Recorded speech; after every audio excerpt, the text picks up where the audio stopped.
you feel that the industry's changed maybe over the sort of past 30, 40 years, as you say, as an industry and as for consumers. Well, I think it's changed out of all recognition. When I first worked next door here, or even over the road, there was one Tiffany shop in the world. There were 3 Cartiers owned by different people. There were 2 Bulgaris with warring brothers, one in Milan and one in Rome. That was it. There was no such thing as a brand, you know. The shops that sold jewellery in those days, if you walked down Bond Street, there would be Hancock's and Longman, Strongitham, and you know, all these kind of places that sold other people's jewellery. And the people who made jewellery were jewellers. And they would come up with a few ideas and go around and try and sell them to the retailers. The retailers would buy what they liked because they had a clientele that they knew very well. And there was a trust between the jewellers and the retail jewellers and their clients that was, you know, inviolate. And they would say, I've got a thing that you'd like to see, Fred. You know, I think Mary would love it. And Mary would come in, and Fred, they go, here's a little, I don't know, parrot brooch or something. They'd buy it. And there really wasn't anything in the way of the avant-garde or, I guess, anything in the way of a brand, other than, you know, those great designers like Louis Cartier and Fabergé and whatever, who were defined by their own brilliance. It was just a hodgepodge, and just starting then were people like Charles the Templar and Andrew Grima, who were sort of, you know, making a bit of a name as a sort of slightly avant-garde thing, but otherwise you worked in Hatton Garden at the bottom of the food chain, you know, and the guy that I worked with next door, who was essentially the silver designer, really wasn't a silver designer at all. He was just Alf, and he was in the, you know, on the top of the building, and he just did drawings of bits of silver. And over the road, I did drawings of bits of. But if somebody had said, you know, what have you got in your passport, I wouldn't have put jewellery designer, because it was. And now there are at least 37,000 jewellery designers.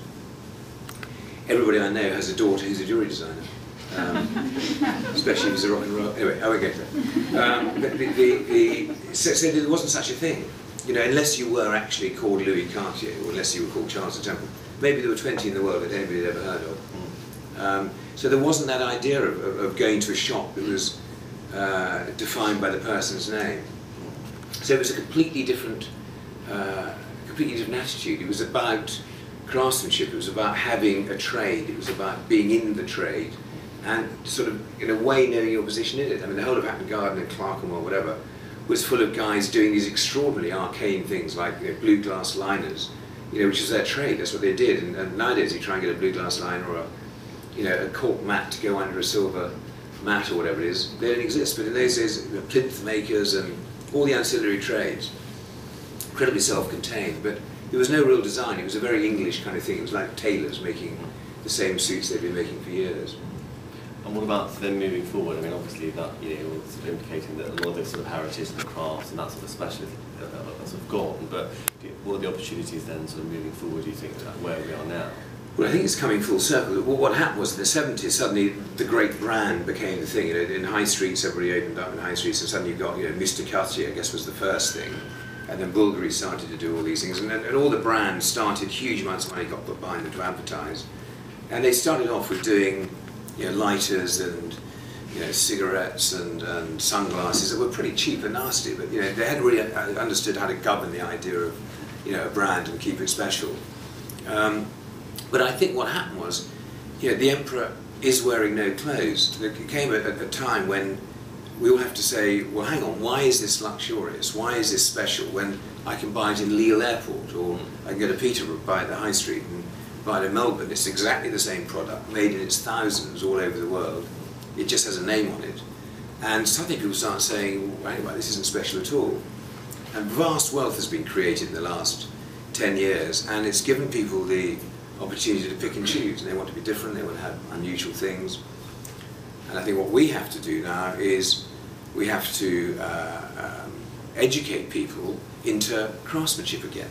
We have to start saying to people, you know, this is how you have it. Like people who, you know, make a lot of money, people start teaching them about wine, people start teaching them about art, people start talking to, you know, pictures and whatever. And we haven't done it with jewellery. You know, we've been, I think, very vapid. We've tended either big stones, you know, walk up and down Bond Street and it's big stones. I don't know how many things, I shouldn't probably be saying this, but if you walk up and down Bond Street, how many times do you stop, other than the big stone, and go, my God, look at that. That's extraordinary. That's a really interesting piece of jewellery. I want to go in there and see how it works. You do with vintage pieces and antique pieces, and obviously if you see a 50-carat D flawless, you go, crikey a bit. But otherwise, there's very little that does anything. It's just about brand. It's about building, you know, a huge name and this terrible kind of amorphous, soulless thing. And, you know, quite soon, 4 big companies are going to own 90% of, you know, our choice in jewellery. And the good thing about that for people who really want to make jewellery and be different is that they are the difference. They are the people who they're going to go to. And I think, you know, we've had a huge surge in the last 5 years of people from all over the world who have the money and who want to be educated into having, you know, things made for them, to try for different stones and new stones, who love the idea of being involved in a piece that craftsmen are concerned with. You know, so that you can say to them, this is the story, this is how it happened. You know, there are 12 guys or 12 women involved in this thing. You know, it's a great story, and it's how jewellery used to be. And your fantastic story you told back from the sort of, you know, 1600s is the first photograph was sort of your career, in terms, and the narrative of kind of how you wound up here. It doesn't sort of follow a sort of standard recipe. It's not the kind of standard, you know, American sort of lecture about sort of success and sort of the glitz, but in terms of giving advice to other people then about sort of carving their own path out or whatever, what was the sort of best bit of business advice you were ever given, or the best bit you could give to some of the people here who are sort of, you know, hopefully starting out on their path? Well, I think the most important thing is this is a question of morality, it's a question of philosophy. Do you want to make money? You can, in which case, work 5 miles down the road or 3 miles down the road and make a lot of money. You can do that, but it's a very soulless occupation. If you want to have real joy in your life and feel that you're doing something that you really enjoy, and jewellery is never going to be a cure for cancer, so one has to accept that it has its own limitations. But to do something really well, to do something that's going to be left to other people, and involve yourself with other people who get real joy out of what they're doing, is a very different thing. And you have to kind of accept that at some stage you're going to make a choice, and that is, are you prepared to do this Faustian thing of saying, you know, I will be a great big brand and I'll go and work for a great big brand, I'll be part of that sort of thing, and you know, with all the huge amounts of money that can bring and things, or do you genuinely want to do something that gives you vast pleasure? And I think it depends on the individual. If money is the thing that floats your boat, as it were, then I'm not the person to talk to, because I think, you know, I can tell you how to lose vast amounts, and I can tell you to be uncommercial. But, you know, in many ways, what has ended up with my business, through all the vagaries and ups and downs and God knows what of it, is that we've still, I hope, hung on to our, you know, our souls. And I think the worst thing I ever did was to put my toe in the water of the Faustian deal and effectively sell my name. And it was I had to, you know, it was 2 years ago that I managed to get it back. But it's a horrible feeling. You know, it is like selling your soul. And I should have known right at the beginning, like a sort of, you know, idiot rock star in the 60s. When the bloke said, you get a penny for every record, I should realise that wasn't a very good deal. But the fact is, when you're that age and you've got no money, and you've been used to, you know, the electricity being cut off the whole time, and, you know, the bailiffs at the door, and, you know, all that stuff, when suddenly someone says, you know, we're going to give you the opportunity to, you know, pay for a nice place and you know, look after things and have a regular income, it's kind of, you know, it's kind of seductive. I should have just taken more trouble over it, and I think it's not clever. I also thought it was a bit clever to be kind of, you know, the talent and not the suit, and be all arty and sort of say, oh, I don't. The fact is, it leads to completely unnecessary heartache and misery. And to be honest, I should have been, I wish I had been more in control of my destiny. I wish I just learned a bit more. In those days, there was nothing even on the television that could teach you how to do it. You know, there was no kind of telephone you could pick up and say, how can you help me, you know, I'm in business, what's cash flow, you know, all that kind of stuff. Because I had not a clue. I remember somebody saying, your cash flow is absolutely screwed. And I went, damn. And we walked out and I went, fuck was that about? And so I didn't really know anything about any of that sort of stuff, and it wasn't clever in retrospect. I wish I'd learned more.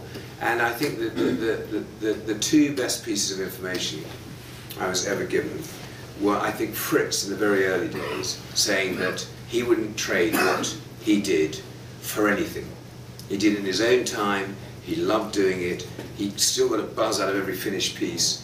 He looked at it like a sort of newborn baby every time he finished it, and moved on to the next piece.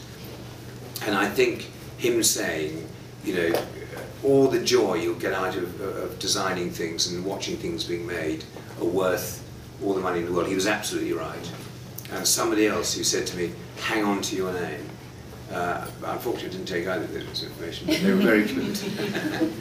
Well, that comes through, I think, even in terms of the items you were showing us, in terms of the sort of uniqueness, and you have a very sort of clear sort of affinity with the stuff that you've made. In terms of your inspiration for those things, is that sort of something you see daily? Is it something that every now and again catches you, or do you have to work to kind of come up with those ideas? It depends. I think anyone who's in this room who wants to be or is a jeweller and loves what they do and loves what they get out of it already must have that sort of sponge-like ability to see things in a different way and to be creative, if you like. And I think, I was watching Brian Cox's thing on the Universe the other night. I hadn't got a clue what he was talking about from start to finish. And my wife said, God, he's really clever. I went, yes, he is obviously very clever, but I have no idea what he's talking about, so I can't really judge how clever he is, because it means nothing to me at all. And I thought, I must be incredibly stupid, but then, which is probably true. But then I thought, well, hang on, I wonder if he can come up with a good idea. And the answer is he probably couldn't, because all of us have different talents. You go down to the city, there are guys who can go to 1.2% of 3. But if you have that thing in you that makes you come up with ideas, it seems very facile to the person who has it. It just seems like, someone plays the piano and you go, bloody hell. And to them it just seems very simple. So I think one of the great things is to, first of all, is to never underestimate your own facility, your own talent, and to use it and nurture it exactly like playing the piano. You have to practice every day. And that means opening your mind and opening your senses to absolutely everything. And it's quite a difficult thing to do. It's like taking a deep breath of something that smells horrible. You've just got to make yourself do it. So open yourself up, so everything you see is a potential, and then you learn an editing process by where you go, that's rubbish, and gradually you start to filter these things so that pretty much every day there's something that appears. And then you edit it further, the thing you thought about the night before turns out to be absolute crap in the morning. But sometimes it's still, I'll give it another day and see if it works. If I came up with, we had this fantastic idea about doing a limited edition or an annual Easter egg, with the Easter egg wearing a hat, a different hat. And we had this brainstorming meeting. It was fantastic, and after 2 days we could see nothing wrong with it. It was flawless. And then we came back to it a week later, and somebody came and said, oh, you see, you're doing potato men. And we went, no, that's exactly what it was. You were actually doing silver potato men. So it doesn't always work, but enough works. And it is a question of, sometimes it just is a blank canvas and the muse disappears and you go, it's never going to happen again. And when that happens, you've just got to be disciplined. You've just got to go back literally to a drawing board and start thinking again, working out old things you did, going down to museums, cathedrals, anywhere that I find, graveyards, wherever, just places that really inspire you, and just wait for something to happen, and it does. But I think the real difference between having good ideas and being able to carry them through into something that comes up as a viable thing, whether it's commercial or not, but is what you wanted in the end. And that's the absolute key. Is even if it's not commercial, if it's exactly what you wanted in the end, then you've done it right, is tenacity. And I have to say that I think for anyone, I would say 20% is luck, and I've had a lot of luck, a lot of which I've perhaps not used as much as I should have done. I guess 20% is talent. In some cases, it's much more than that. Very, very talented people. Obviously, it's a different thing. But the rest is guts. It's just tenacity. You've just got to keep at it. You've got to just, even when things go horribly wrong, you've got to you've just got to believe. You've got to keep at it. I mean, it sounds a bit American now, bits of X Factor, but you've got to believe. You really have. Even when everyone's saying, "What on earth is that?" If you really believe in it, you've got to say, "What on earth is that?" Sorry. You've got to say, "I believe in it. I love this thing," and a lot of people out there with things they absolutely love in profusion in their front room that they can't sell. So it doesn't always come out as one wants to, but it's